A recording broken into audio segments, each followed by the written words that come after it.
দেখো কাল ছিল কার্তিক পুজো, তো আমি এই ভিডিওটা তোমাদের সাথে কালকে শেয়ার করতে পারিনি। তো একটু গতিতে সমস্যা হয়েছে আর কাজে ব্যস্ত ছিলাম। দেখো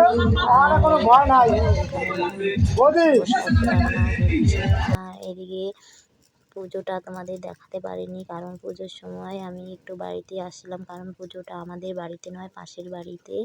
তো ওখানে সবাই মিলে পরে দেখো পুজোটা দেখতে পারিনি। আমার খুব আফসোস হচ্ছিল, ভাবিনি এতটা তাড়াতাড়ি পুজোটা হয়ে যাবে। তো তারপর পুজো হওয়ার পর এই যে প্রসাদ খাওয়া দাওয়া হচ্ছে।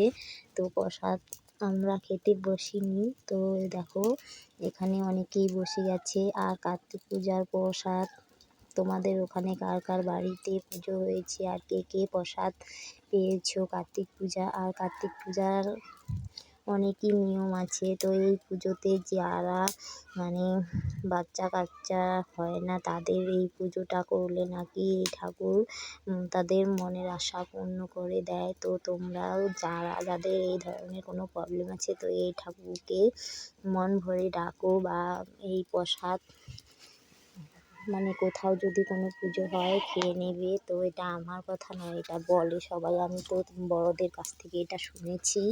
তো দেখো প্রসাদ মানে কে কে প্রসাদ খেতে পছন্দ করো। আর এখানে রান্না হয়েছে খিচুড়ি প্রসাদ।